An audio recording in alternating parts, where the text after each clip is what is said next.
வெள்ளித்திரையின் தலைப்புச் செய்திகள். சபாஷ் நாயுடு தள்ளி போவதற்கு கமலஹாசன் காரணமா? தெலுங்கு பட இயக்குனரிடம் மன்னிப்பு கேட்ட டாப்ஸி. விஜய் சேதுபதி படத்திலிருந்து விலகிய PC ஸ்ரீராம். இனி விரிவான செய்திகள். தற்போது கமல்ஹாசன் பிக் பாஸ் நிகழ்ச்சியை தொகுத்து வழங்கிக் கொண்டிருப்பதால் நீண்ட காலமாக தயாரிப்பில் இருந்து வரும் சபாஷ் நாயுடு வெளிவராது என வெளியான தகவலில் எந்த அளவும் உண்மை இல்லை என்று படக்குழுவினர் தெரிவித்துள்ளனர். 2016 டிசம்பர் மாதம் படப்பிடிப்பை துவங்க திட்டமிட்டிருந்தோம். அமெரிக்காவில் இருக்கும் கமலின் விசேஷ ஒப்பனை கலைஞர்களுக்கு அப்போது கிறிஸ்துமஸ் விடுமுறை என்பதால் படப்பிடிப்பை நடத்த முடியவில்லை. தொடர்ந்து பல்வேறு காரணங்களால் தள்ளிப்போன படப்பிடிப்பு விரைவில் 3 மொழிகளிலும் துவங்கும் என தெரிவித்துள்ள படக்குழுவினர் படப்பிடிப்பு தாமதமாவதற்கு கமலஹாசன் காரணமில்லை என கூறியுள்ளனர். ஹிந்தியில் பல படங்களில் நடித்து வரும் நடிகை டாப்ஸி தமிழ், தெலுங்கு ஆகிய மொழிகளில் சில படங்களில் நடித்துள்ளார். அவர் தன்னை அறிமுகப்படுத்திய தெலுங்கு பட இயக்குனர் ராகவேந்திர ராவை அண்மையில் ஒரு பேட்டியில் கிண்டல் செய்திருந்தார். அதற்கு தெலுங்கு ரசிகர்கள் கடும் கண்டனங்களை தெரிவிக்கவே தற்போது ஒரு மன்னிப்பு வீடியோவை வெளியிட்டுள்ள டாப்ஸி அதில் பலமுறை அவரிடம் மன்னிப்பு கேட்டுள்ளார். இயக்குனர் ராகவேந்திர ராவ் மீது எனக்கு மிகுந்த மரியாதை உள்ளது. அந்த பேட்டியில் என்னை நானே கிண்டல் செய்து கொண்டேனே தவிர அவரை பற்றி எதுவும் கூறவில்லை. நான் பேசியது யாருக்காவது வருத்தத்தை ஏற்படுத்தியிருந்தால் அதற்காக நான் மன்னிப்பு கேட்டுக் கொள்கிறேன் என்று அந்த வீடியோவில் கூறியிருக்கிறார் டாப்ஸி. அரண்யகாண்டம் படத்தின் மூலம் விமர்சகர்களின் பாராட்டை பெற்ற இயக்குனர் தியாகராஜன் குமாரராஜா விஜய் சேதுபதி கதாநாயகனாக நடிக்கும் படத்தை தற்போது இயக்கி வருகிறார். அநீதி கதைகள் என்று வித்தியாசமாக பெயரிடப்பட்டுள்ள அந்த படத்தின் ஒளிப்பதிவு பொறுப்பை ஏற்றிருந்த PC ஸ்ரீராம் இப்போது அந்த படத்திலிருந்து விலகியுள்ளார். கடந்த வருடம் தொடங்கப்பட்ட அந்த படத்தின் படப்பிடிப்பு பல காரணங்களினால் தொடர்ந்து நடைபெறவில்லை. இதற்கிடையே நான் ஒரு ஹிந்தி படத்தின் படப்பிடிப்பை முடித்துவிட்டேன். இப்போது 2 புதிய படங்களை ஒப்புக்கொண்டுள்ளதால் தான் அந்த படத்திலிருந்து விலகிவிட்டேன் என்று கூறியிருக்கிறார் PC ஸ்ரீராம். சில நேரங்களில் ஒரே கதாநாயகியுடன் மீண்டும் ஜோடி சேர வேண்டிய சூழ்நிலை ஏற்படுவது உண்டு. தமிழ் திரையுலகில் இது தவிர்க்க முடியாத விஷயம் என்கிறார் நடிகர் ஜெயம் ரவி. சில படங்களில் கதைக்கு அந்த கதாநாயகி தேவையாக இருப்பார். சில சமயம் அவருடன் நடித்த முந்தைய படம் வெற்றி பெற்ற படமாக அமைந்திருக்கும். அந்த வெற்றி கூட்டணி மீண்டும் கை கொடுக்கும் என்கிற எண்ணத்தில் ஒரே கதாநாயகியுடன் நடிக்க வேண்டிய சூழல் ஏற்படும். என்னுடைய படங்களை பொறுத்தவரை பெரும்பாலும் கதையும் இயக்குனரும் தான் கதாநாயகியை முடிவு செய்கிறார்கள். நான் கதாநாயகி விஷயத்தில் தலையிடுவதில்லை என்கிறார் நடிகர் ஜெயம் ரவி.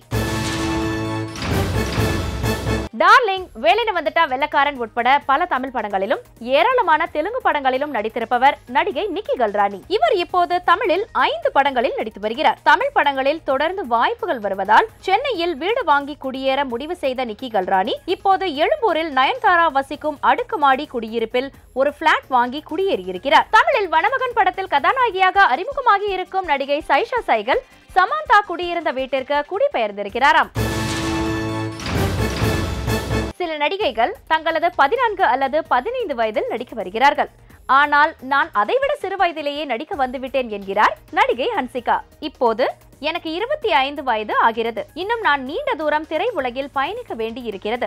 ஆகவே அடுத்த 5 ஆண்டுகள் கடுமையாக உழைக்க முடிவு செய்திருக்கிறேன். அதனால் 24 மணி நேரமும் நடிப்பிலேயே கவனமாக இருக்கிறேன். பிரபுதேவா இயக்கத்தில் எங்கேயும் காதல் படத்தில் நடித்த நான் தற்போது அவருக்கு ஜோடியாக குலேபகாவலி படத்தில் நடிக்கிறேன். சங்கமித்ரா படத்தில் நான் நடிக்கிறேனா என்று பலரும் கேட்கிறார்கள். ஆனால் அதற்கு என்னிடம் பதில் இல்லை என்பதுதான் உண்மை என்கிறார் ஹன்சிகா. சதுரங்க வேட்டை படத்தை இயக்கிய வினோத் இயக்கத்தில் வீரன் அதிகாரம் 1 படத்தில் போலீஸ் அதிகாரியாக நடித்து வருகிறார் கார்த்தி. கதாநாயகியாக ரகுல் பிரீத் சிங் நடிக்கும் அந்த படத்திற்கு ஜிப்ரான் இசையமைக்கிறார். கடந்த ஜனவரி மாதம் சென்னையில் தொடங்கிய படப்பிடிப்பு பின்னர் ஜெய்சல்மாரில் நடைபெற்றது. அங்கு 40 நாட்கள் படப்பிடிப்பு முடிந்த பிறகு மறுபடியும் சென்னையில் தொடங்கிய படப்பிடிப்பு இப்போது முடிவடையும் கட்டத்திற்கு வந்திருக்கிறதாம். நாளிதழில் வெளியான உண்மை சம்பவத்தை அடிப்படையாக கொண்டு உருவாகியுள்ள இந்த படத்தை ட்ரீம் வாரியர் பிக்சர்ஸ் பட நிறுவனம் சார்பில் SR பிரபு தயாரிக்கிறார். இப்போது இந்த படத்தின் இறுதிக்கட்ட வேலைகள் நடைபெற்று வருகின்றன. விவேகம் படத்தின் கதை தமிழ் சினிமாவுக்கு புதுசு. இந்த படம் இன்டர்நேஷனல் லெவலில் நடக்கும் ஸ்பை த்ரில்லர் கதை என்கிறார் இயக்குனர் சிவா. படத்தில் படத்தில் எமோஷன் காட்சிகள் இருந்தாலும் ஆக்ஷன் காட்சிகளுக்கும் குறைவிருக்காது. வெளிநாட்டு ஸ்டண்ட் இயக்குனர் கலோயன் வோடனிச்சரோவ் பயிற்சியில் ஒரு பயங்கர பைக் சண்டை காட்சி படமாக்கப்பட்ட போது அந்த காட்சிக்கு டூப் போடலாம் என அஜித்திடம் சொன்னேன். எந்த காட்சிக்கும் டூப் போடக்கூடாது என்று சொன்ன அஜித் டூப் இல்லாமல் தான் படத்தில் நடிப்பேன் என்று பிடிவாதமாக அந்த காட்சியில் நடித்தார். அஜித்தின் சிக்ஸ் பேக் உடல் கிராபிக்ஸ் என சிலர் கிண்டல் செய்கின்றனர். அவர்களுக்கு பதில் அளித்துக் கொண்டிருந்தால் என்னுடைய வேலைதான் கெடும். உழைப்புக்கேற்ற மரியாதையும் அங்கீகாரமும் படம் வெளியானவுடன் தெரிய வரும் என்கிறார் இயக்குனர் சிவா. தமிழ் திரையுலகில் ஏராளமான படங்களில் நடித்து புகழ் பெற்றவர் நடிகை சரிதா. மலையாளத்திலும் பல படங்களில் நடித்திருக்கும் அவர் மலையாள நடிகர் முகேஷை திருமணம் செய்து கொண்டு திரையுலகை விட்டு ஒதுங்கினார். பிறகு கணவருடன் கருத்து வேறுபாடு ஏற்படவே அவரிடம் இருந்து விவாகரத்து பெற்ற சரிதா தனது மகன்கள் ஸ்ரவன் மற்றும் தேஜாவுடன் தனியாக வசித்து வருகிறார். இந்த நிலையில் மகன் ஸ்ரவன் கதாநாயகனாக அறிமுகமாகும் கல்யாணம் படத்தின் துவக்க விழாவில் கலந்து கொண்ட சரிதா அந்த விழாவுக்கு வந்திருந்த கணவர் முகேஷுடன் மேடை ஏறினார். இந்த படத்தில் ஸ்ரவனின் தந்தையாக முகேஷ் நடிக்க இருக்கிறாராம். இந்த விழாவில் முகேஷின் இரண்டாவது மனைவியான மெத்தில் தேவிகாவும் கலந்து கொண்டார். காதலில் விழுந்தேன் படத்தை இயக்கிய இயக்குனர் PV பிரசாத் தற்போது சகுந்தலாவின் காதலன் படத்தை இயக்கி நடித்துள்ளார். அடுத்து வேலையில்லா விவசாயி என்கிற படத்தை இயக்கி கதாநாயகனாக நடிக்க இருக்கிறார். இந்த படத்தில் கதாநாயகியாக புதுமுகம் பிஸ்மயா நடிக்க, மேலும் வாகை சந்திரசேகர் உட்பட பலர் நடிக்க இருக்கின்றனர். இந்த படத்திற்கு ராசாமதி குணசேகரன் இருவரும் ஒளிப்பதிவு செய்ய இயக்குனர் PV பிரசாத் பாடல்கள் எழுதி இசையமைக்கிறார். பாபி நடனம் அமைக்க, சுப்ரீம் சுந்தர் சண்டை பயிற்சி அளிக்கிறார். விவசாயிகளின் பிரச்சனைகளை சொல்ல வரும் இந்த படத்தின் படப்பிடிப்பு செய்யாறு, காஞ்சிபுரம் போன்ற இடங்களில் நடைபெற உள்ளது. இந்த படத்தை பிரசாத் பிக்சர்ஸ் பட நிறுவனம் சார்பில் பிரசாத் தயாரிக்கிறார். அடுத்து வருவது இயக்குனரும் நடிகருமான சித்ரா லட்சுமணன் அவர்கள் வழங்கும் அந்த நாள் ஞாபகம்.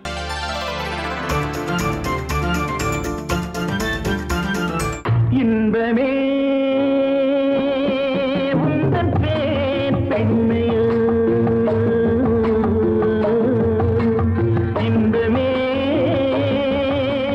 உந்தன் பேர் பெண்மையோ, என் இதயக்கனி நீ சொல்லும் சொல்லில் மழலை கிளி, என் நெஞ்சில் ஆடும் பருவக்கொடி.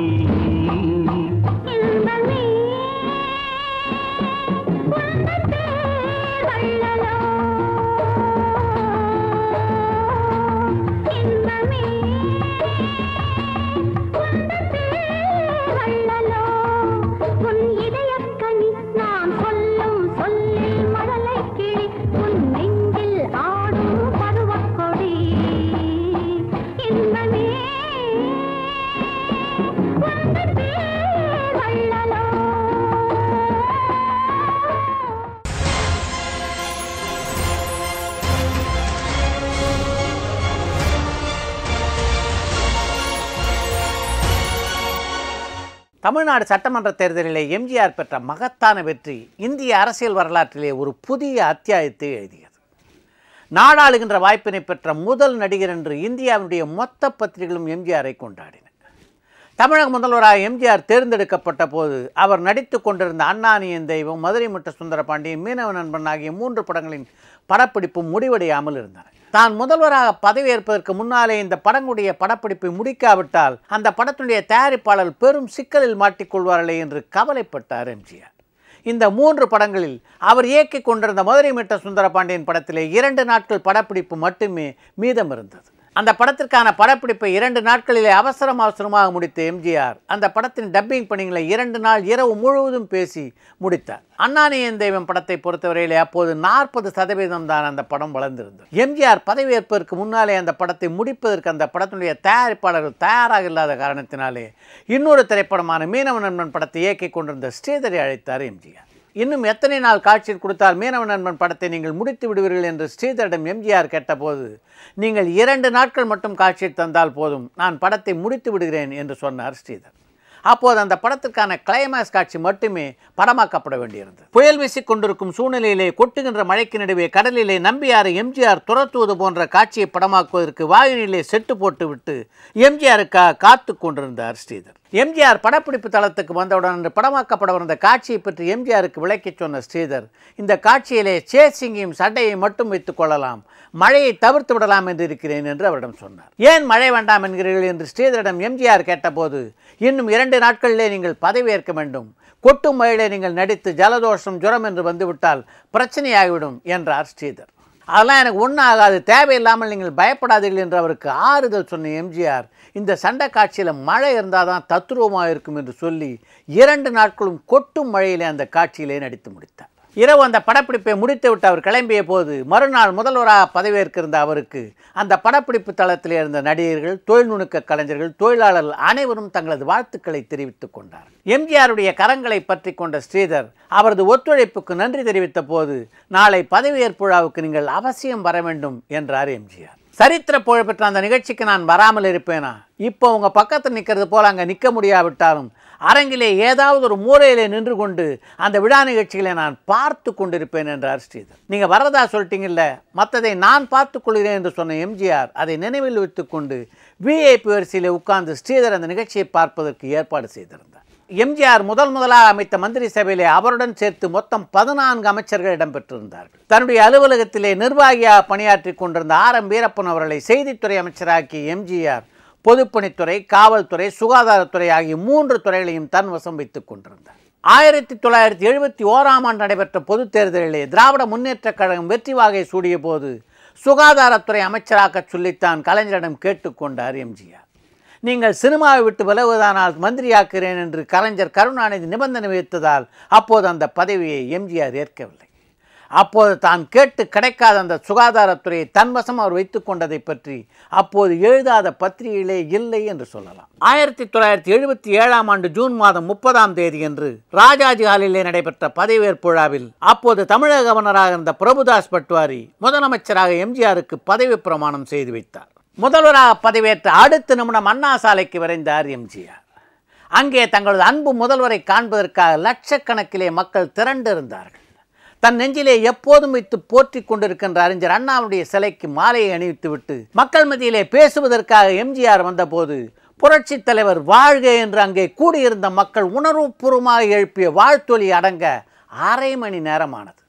அதற்கு பின்னாலே அவர் நடுவே உரை நிகழ்த்த வந்த எம்ஜிஆர் அந்த அசாதாரணமான வெற்றியை அந்த மக்களுக்கு காணிக்கையாக்கினார். லஞ்சமற்ற ஊழலற்ற ஆட்சியாக தனது ஆட்சி அமையும் என்று மக்களுக்கு உறுதி கூறிய அவர் நிர்வாகத்திலே தலையீடு இல்லாத, நீதிமன்றத்திலே குறுக்கீடு இல்லாத ஆட்சியாக தன்னுடைய ஆட்சி அமையும் என்று மக்களுக்கு உறுதிபட தெரிவித்தார். நடிகரால் நாடாள முடியுமா என்று கேட்டவர்கள் வியக்கும் வண்ணம் தனது ஆட்சி காலத்திலே பல நல்ல திட்டங்களை அமுல்படுத்தினார் எம்ஜிஆர். அந்த திட்டங்களை பற்றியும் அதற்கு மக்கள் கொடுத்த வரவேற்பை பற்றியும் நாளை வெள்ளித்திரையிலே பார்ப்போம். அடுத்து வருவது ஒரு வரி செய்திகள். சகுந்தலாவின் காதலன் படத்திற்கு வசனம் எழுதியிருக்கிறார் கவிஞர் ஆ. வெண்ணிலா. கமல், கௌதமி இருவருமே அறிவு ஜீவிகள் என்கிறார் நடிகை ஸ்ருதிஹாசன். ராம் சரண் நடிக்கும் ஒரு தெலுங்கு படத்தை இயக்க இருக்கிறார் இயக்குனர் சுசீந்திரன். கிராமத்தில் வாழ ஆசைப்பட்டு அந்தியூர் அருகே ஓர் இடம் வாங்கிய தேவயானி அங்கு வீடு கட்டி தோட்டம் அமைத்து வருகிறாராம். இடைவெளி எடுத்துக்கொண்டு ஒரு நல்ல படத்துடன் வருவேன் என்கிறார் நடிகை பிரியா ஆனந்த். விமல் நடிக்கும் ஒரு படத்திற்கு காதல் மன்னன் என பெயர் வைக்க உள்ளனர். ஒரு இசை ஆல்பத்தில் நடித்துள்ள நடிகை இனியா அதில் உதவி இயக்குனராகவும் பணியாற்றியுள்ளாராம். எப்படி பார்த்தாலும் ஆச்சரியமான மனிதராக இருக்கிறார் விஜய் சேதுபதி என்கிறார் நடிகர் மாதவன். தண்ணீர் பிரச்சனையை மையமாக வைத்து உருவாக இருக்கும் ஒரு மலையாள படத்தில் நடிக்க ஒப்பந்தமாகி இருக்கிறார் நடிகர் பார்த்திபன். மோகன்லாலுடன் விஷால் நடித்துள்ள வில்லன் படம் தமிழ், தெலுங்கு, மலையாளம் ஆகிய 3 மொழிகளில் வெளியாக உள்ளதாம். நேரம் கிடைக்கும் போது டென்னிஸ் விளையாடுவதில் ஆர்வம் காட்டுகிறாராம் நடிகை காஜல் அகர்வால். பேட்மேன் படத்தில் அக்ஷய்குமாருக்கு மனைவியாக நடித்துள்ளாராம் கபாலி ராதிகா ஆப்தே. அடுத்து வருவது ரகசியம்.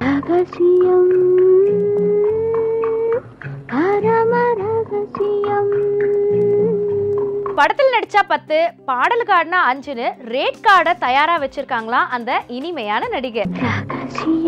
வெளியான 2 படங்களுமே பேசப்படுற மாதிரி இல்லைன்னு ரொம்பவே துவண்டு போயிருக்காங்களாம் ஆனந்தமான அந்த கயல் நடிகை. நிதி நடிகரோட படத்துக்கு ஓப்பனிங்ல வாய்ஸ் கொடுக்க கூப்பிட்டப்போ அந்த நிறுவனத்தை நான் லைக் பண்ணலன்னு ஓப்பனா சொல்லிட்டாரா அந்த உயரமான லொல்லு நடிகர். பெரிய ஹீரோ, பெரிய பட்ஜெட்னா மட்டும் என் பொண்ணுக்கு கதை சொல்லுவாங்க, இல்லைன்னா டைமை வேஸ்ட் பண்ணாதீங்கன்னு இயக்குனர்களுக்கு அட்வைஸ் பண்றாரா அந்த டாக்டர் நடிகர். இத்துடன் ராஜ் டிவியின் வெள்ளித்திரை நிகழ்ச்சி நிறைவடைகிறது. திங்கள் முதல் சனிக்கிழமை வரை தினமும் மாலை 5:30 மணிக்கு வெள்ளித்திரை நிகழ்ச்சியை பார்க்க தவறாதீர்கள். நன்றி, வணக்கம்.